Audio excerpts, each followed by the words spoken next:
다 함께 사도신경하심으로 2026년 3월 16일 월요일 온라인 아침 기도회 하나님께 올려드리겠습니다. 전능하사 천지를 만드신 하나님 아버지를 내가 믿사오며 그 외아들 우리 주 예수 그리스도를 믿사오니 이는 성령으로 잉태하사 동정녀 마리아에게 나시고 본디오 빌라도에게 고난을 받으사 십자가에 못 박혀 죽으시고 장사한 지 사흘 만에 죽은 자 가운데서 다시 살아나시며 하늘에 오르사 전능하신 하나님 우편에 앉아 계시다가 저리로서 산자와 죽은 자를 심판하러 오시리라. 성령을 믿사오며 거룩한 공예와 성도가 서로 교통하는 것과 죄를 사하여 주시는 것과 몸이 다시 사는 것과 영원히 사는 것을 믿사옵나이다. 아멘. 찬송가 545장 찬송하시겠습니다.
하나님 아버지 감사합니다. 어제는 거룩한 주일 예배를 통해 다시 저희들에게 새 힘을 주시고 지난밤에도 주님께서 저들의 영육을 안전하게 지켜주셔서 숙면을 취하게 하셨다가 새로운 한 주간 시작되는 월요일 아침을 맞이하게 하심을 감사드립니다. 날마다 일용할 양식으로 육신의 필요를 채워주시는 주님께서 영혼의 건강을 위해서 영혼의 양식을 저희들을 위해 예비하시고 이 아침에 다시 저희들을 불러주심을 감사드립니다. 오늘도 주님께서 주시는 말씀을 통해 어떤 상황에서도 흔들리지 않고 주님께서 이끄시는 대로 믿음으로 나아갈 영적 능력과 하늘의 지혜를 베풀어 주셔서 주님과만 동행하며 승리의 축복을 누리며 하나님께 영광 돌리는 하루가 되게 하여 주옵소서. 감사드리오며 우리 주 예수 그리스도의 이름으로 기도드리옵나이다. 아멘. 자, 이 시간에 하나님이 주시는 말씀은 요한복음 4장 43절부터 54절까지 말씀 보겠습니다. 자, 화면을 보시면서 요한복음 4장 43절부터 함께 합독하시겠습니다. 이틀이 지나매 예수께서 거기를 떠나 갈릴리로 가시며 친히 증언하시기를 선지자가 고향에서는 높임을 받지 못한다 하시고 갈릴리에 이르심에 갈릴리인들이 그를 영접하니 이는 자기들도 명절에 갔다가 예수께서 명절 중 예루살렘에서 하신 모든 일을 보았음이더라. 예수께서 다시 갈릴리 가나에 이르시니 전에 물로 포도주를 만드신 곳이라. 왕의 신하가 있어 그의 아들이 가버나움에서 병들었더니 그가 예수께서 유대로부터 갈릴리로 오셨다는 것을 듣고 가서 청하되 내려오셔서 내 아들이 병을 고쳐주소서 하니 그가 거의 죽게 되었습니다. 예수께서 이르시되 너희는 표적과 기사를 보지 못하면 도무지 믿지 아니하리라. 신하가 이르되 주여 내 아이가 죽기 전에 내려오소서.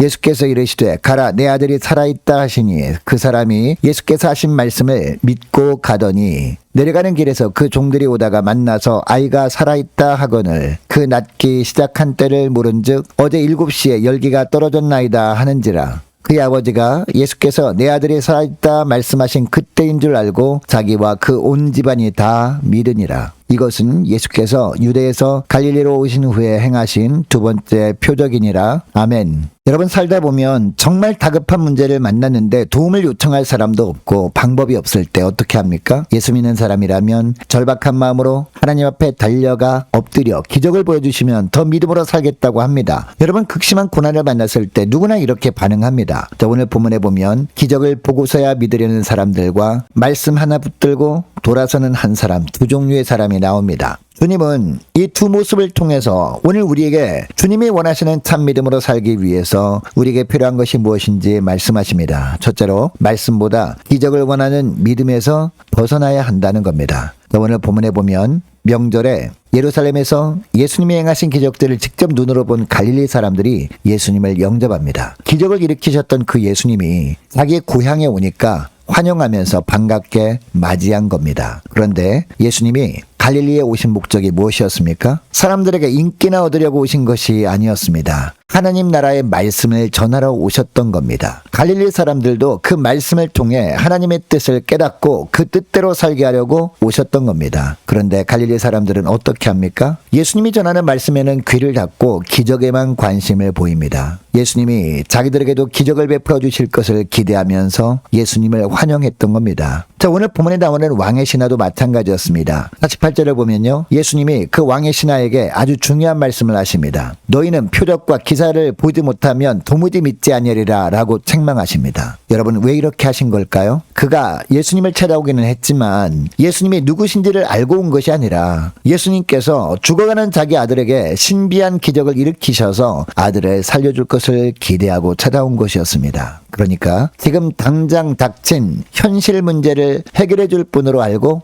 예수님을 찾아온 것이었습니다. 여러분, 우리가 새벽 예배에 나온 이유가 뭘까요? 말씀을 통해 하나님의 뜻을 발견하고 그 뜻대로 살기 위해서 나오셨습니까? 아니면 내 앞에 놓인 문제를 하나님이 해결해 주실 것만을 기대하고 나오셨습니까? 여러분, 물론 기적을 구하는 것 자체가 잘못은 아닙니다. 그러나 기적만 바라고 주님의 말씀에는 관심이 없다면 그것은 주님이 원하시는 믿음이 아닙니다. 그래서 주님은 오늘도 우리에게 기적만 바라는 자리에서 벗어나 말씀 앞에 무릎을 꿇는 자리로 나오라 라고 말씀하십니다. 둘째로 기적을 넘어 말씀 안에 머무는 믿음으로 자라야 한다라는 겁니다. 자, 계속 본문을 보면 주님은 야단만 치시고 끝내지 않으십니다. 왕의 신하를 향해 뭐라고 합니까? 가라, 내 아들이 살아있다 라고 말씀하십니다. 여러분, 이처럼 주님은 문제를 해결해 주실 수 있는 분이십니다. 우리의 짐을 함께 져주시는 분이십니다. 그런데 여러분, 주님께서 우리의 문제를 해결해 주신 후에 주님은 우리가 어떻게 하길 원하실까요? 기적을 넘어 말씀 안에 머무는 믿음으로 자라는 것, 이것을 원하시는 줄 믿습니다. 여러분, 많은 경우 다급한 문제가 주님의 도우심으로 해결된 후에 어떻게 됩니까? 주님과의 거리가 예전보다 멀어집니다. 그토록 간절히 기도하던 그 시간이 점점 줄어듭니다. 급한 불을 껐으니까 됐다고 하면서 그렇게 주님으로부터 슬그머니 멀어지는 겁니다. 그러나 주님은 내 멍에를 메라 라고 하십니다. 여러분, 멍에라는 단어가 무겁게 느껴지죠. 그러나 주님은 내 멍에는 쉽고 내 짐은 가볍다 라고 하십니다.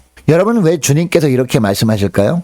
믿음 때문에 지는 멍에는 혼자 지는 짐이 아니라 주님과 함께 지는 멍에이기 때문입니다. 여러분, 주님께서 우리의 삶의 문제를 해결해 주시려고 하는 데는 다 이유가 있습니다. 주님께서 우리의 삶의 문제를 해결해 주신 후에 우리가 이제는 주님의 뜻 안에 머물며 살기를 원하시기 때문입니다. 문제가 해결되기 이전보다 주님의 은혜로 문제가 해결된 후에 더욱 주님께 가까이 나오는 것, 이것을 주님께서 원하신다라는 겁니다. 여러분, 지난날 주님께서 기적처럼 기도에 응답해 주셔서 감사했던 순간들이 있었을 겁니다. 그런데 그 후 지금 여러분의 신앙이 더 깊어졌습니까? 아니면 그 자리에 멈춰 있습니까? 여러분, 주님께서 문제를 해결해 주시는 은혜를 받았다면 그 은혜를 받은 것으로 만족하기보다 더욱 주님을 가까이 따르는 기회로 삼으시는 저와 여러분 되시기를 바랍니다. 기적을 체험한 후에는 기적을 넘어 주님의 말씀 안에 머무는 믿음으로 자라가는 저와 여러분 되시기를 원합니다. 셋째로 말씀 하나로 돌아서는 믿음으로 살아야 한다라는 겁니다.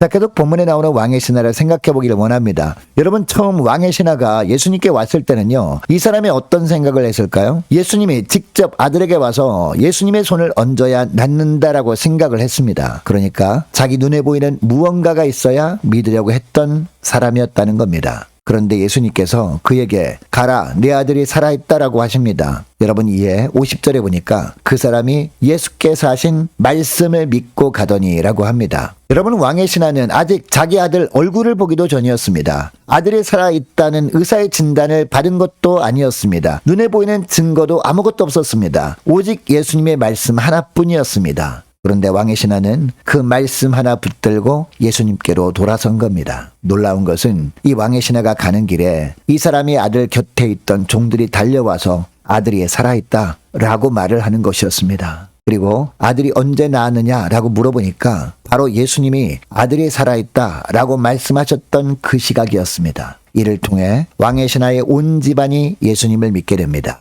여러분, 예수님이 이 사건을 통해 우리에게 무엇을 보여주시려고 했던 걸까요? 기적 자체를 보여주려는 것이 아니라 말씀 하나를 붙들고 돌아서는 믿음이 어떤 것인지를 보여주시려고 한 겁니다. 여러분, 주님은 오늘날 우리에게 바로 이런 믿음을 원하시는 줄 믿습니다. 증거를 보고서야 믿는 것이 아니라 주님을 신뢰하기 때문에 말씀만으로도 충분한 믿음, 이것이 오늘 주님이 우리에게 요청하시는 믿음이라는 겁니다. 자, 오늘 말씀을 기억하고 이 시간에 기도할 때 이렇게 기도했으면 좋겠습니다. 주님, 말씀보다 기적을 원하는 믿음에서 벗어나게 하시고 기적을 넘어 말씀 안에 머무는 믿음으로 자라게 하시고 말씀 하나로 돌아서는 믿음으로 사는 저희들 되게 하여 주옵소서. 간절히 기도하는 이 새벽 될 수 있기를 원합니다. 계속해서 기도하기를 원하는 것은 한 주간 동안 각 가정의 직장과 사업장들을 위해서 함께 기도하기를 원하고 각 구역 식구들과 자녀들을 위해서 저와 여러분을 위해서도 함께 이 시간에 기도하기를 원합니다. 남녀 전도회 청년부 임력원들을 위해서 교회 재정을 위해서도 함께 기도하기를 원하고 유초등부 중고등부 청년부를 위해서 남녀 전도회와 각 구역을 위해서 함께 기도하기를 원합니다. 모든 구역장들과 권찰들을 위해서도 함께 이 시간에 기도하기를 원하고 또 많은 환우들이 있습니다. 환우들